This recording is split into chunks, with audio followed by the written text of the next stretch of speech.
এই সিক্রেট টিপসটা ফলো করলেই সকলের পারফেক্ট হবে, ক্রিস্পি হবেন ও আর ফুলকো থাকবে, সারা দিন ধরে মুচমুচে থাকবে।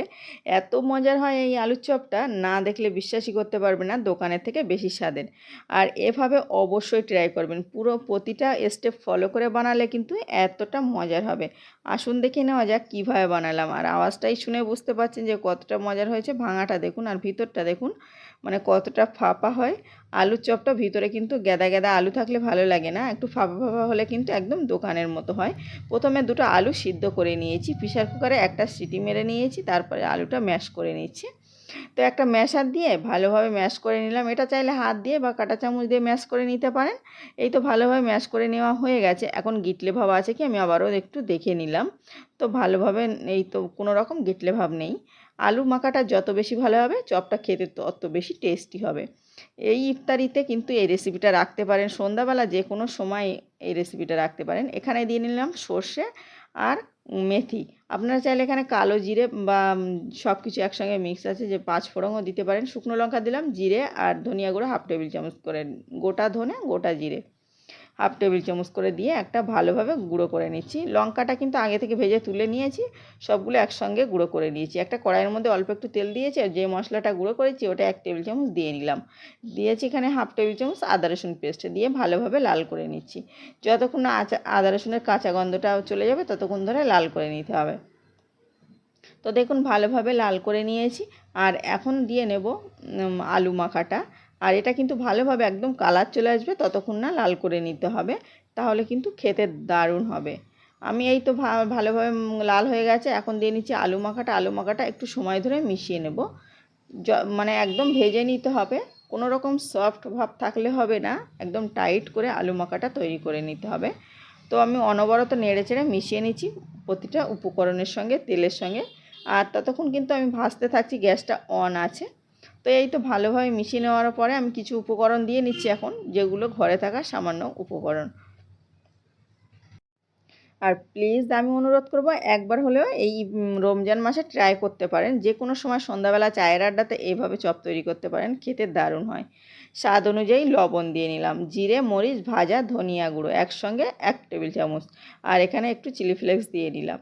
দিয়ে আমি সমস্ত উপকরণগুলো আবারও মেশাতে থাকছি। অল্প অল্প করে মশলা দিতে থাকবো আর মাখতে থাকবো, তাহলে ভাজাটাও ভালো হবে আর চপটা টেস্টি হবে। এই তো ভালোভাবে 4 থেকে 5 মিনিটের মতো সময় লাগবে, এটা ভালোভাবে ভেজে নিতে হবে। এখন দিয়ে নিলাম সামান্য একটু লঙ্কা গুঁড়ো, দিয়ে আবারও মিশিয়ে নিচ্ছি। ঝালটা অবশ্যই চেক করে নিতে হবে, তবে চপে একটু ঝালটা বেশি থাকে যেহেতু দোকানে। এখানে কিন্তু যতক্ষণ না একদম টাইট টাইট হয়ে এই ডোটা তৈরি হবে ততক্ষণ কিন্তু এভাবে ডলে ডলে ভেজে নিতে হবে কড়াইতে করে। একদম দেখুন এখন প্যানের গা থেকে ছেড়ে দিচ্ছে, বা আবার কেমন হয়েছে দেখেই বোঝা যাচ্ছে যে আলু মাখাটা একদম পারফেক্ট হয়েছে, আর ঘেরানটা জাস্ট অসাধারণ বার হচ্ছে। তো আমি এমন অবস্থাতে এখন তুলে নিচ্ছি, তুলে একটা প্লেটে করে রেখে দিচ্ছি। আমি বাকি প্রসেসটা তৈরি করে নেব। এখানে একটা বাটির মধ্যে 2 কাপ পরিমাণ বেসন নিয়ে নিচ্ছি, আর আমি নিয়ে নিলাম 1 কাপ পরিমাণ বেসন নিলাম, আর নিয়ে নিচ্ছি স্বাদ অনুযায়ী লবণ, 1 টেবিল চামচ লঙ্কা গুঁড়ো, লঙ্কাটা একটু বেশি করেই দিলাম, আর হলুদ গুঁড়ো সামান্য পরিমাণ দিয়ে অল্প করে জল দিয়ে মেশাতে থাকবো। যেহেতু আমি চপগুলো অল্প করে বানিয়েছি ওই জন্য অল্প করে ব্যাটারটা গুলে নিচ্ছি। তবে এটাতে কিন্তু অনেকগুলো হবে, আর আলু মাখা যতটা বানিয়েছি ওইভাবে কিন্তু আলু মাখা ফ্রিজে একটা একটা কন্টেনার করে রেখে দিতে পারেন। এদিকে একটা আমি পলিথিন থেকে একটু পলিথিন নিয়ে, এখানে পলিথিন নিয়েছি, নিয়ে আমি ওর পলিথিনের মধ্যে 1 টেবিল চামচ আমি এই যে আলু মাখা পুরটা দিয়ে নিচ্ছি। আলু মাখা পুরটা হাতে দিলেই বুঝতে পারছেন তো যে হাতে লেগে যাচ্ছে না, এমন একটা আলু মাখা পুর তৈরি করে নিতে হবে। এই আলু মাখা পুরটা এমন তৈরি হলে তাহলে ভিতরটা হবে ফাঁপা, যেমন দোকানে হয় তেমন। আর না এলে এর থেকে সফট হয়ে গেলে কিন্তু আলু মাখাটা চপের মধ্যে পুরোপুরি ভরে থাকবে, সেটা চপটা তাড়াতাড়ি খুব কম সময় নরম হয়ে যাবে, খেতে ভালো লাগবে না। আর আমি আলু মাখাটা এভাবে দিয়ে একটা কৌটো ঢাকনা দিয়ে এভাবে চেপে দিলাম, টিফিনের ঢাকনা দিয়ে চেপে একটু বড় সাইজের করে পাতলা করে এমন করে নিচ্ছি। এই অবস্থায় কিন্তু আপনাদের আলু মাখা পুরটা যদি পাতলা থাকে তাহলে পুরোপুরি বেসনের ওপরে ছড়িয়ে রেখে দিতে পারেন। তবে আমার যেহেতু সফট হয়নি, একটু শুকনো শুকনোই ছিল, ওই জন্য আমি বেসনটা হালকা ছড়িয়ে দিয়ে রেখে দিচ্ছি, আমি সেটা পরে দেখাচ্ছি। এভাবে কিন্তু কিছুটা তৈরি করে নিয়েছি। এভাবে কিছুটা তৈরি করে নিতে হবে আগে থেকে, তাহলে কিন্তু বানাতে খুবই সুবিধা হবে, কম সময় বানিয়ে নিতে পারবেন, বানানোর সময় কোনো রকম ঝামেলা হবে না। আর হাত দিয়ে দুটো হাত দিয়ে মানে চেপে পাতলা করতে গেলে এটা সেইভাবে পাতলা হয় না। এখন একটা চামচে করে একটু খাওয়ার সোডা নিয়েছি, নিয়ে 1 চিমটি পরিমাণ খাওয়ার সোডা দিলাম। দেখেই বুঝতে পেরেছেন 1 চিমটির বেশি দিইনি আমি, 1 চিমটি পরিমাণ দিয়ে তারপরে ভালোভাবে মিশিয়ে নিচ্ছি। এখানে খুব বেশি দেওয়া যাবে না, একদম সামান্য পরিমাণে দিয়েছি। এই তো ব্যাটারটা ভালোভাবে গোলানো হয়ে গেছে। এখন যে আলুর এটা তৈরি করে রেখেছিলাম, আমি এটা দিয়ে এভাবে বুড়িয়ে নিচ্ছি। দেখুন এভাবে বুড়িয়ে নিলাম, আর নিয়ে সাইডে কিন্তু কড়াইতে করে আমি তেল বসিয়ে দিয়েছি। তেলটা ভালোভাবে গরম হয়ে গেছে, আর আমি এভাবে আমি দিয়ে নিচ্ছি। তো দেওয়ার সঙ্গে সঙ্গে দেখুন ফুলে উঠলেই ভাববেন যে পারফেক্ট হচ্ছে, আর ভিতরটা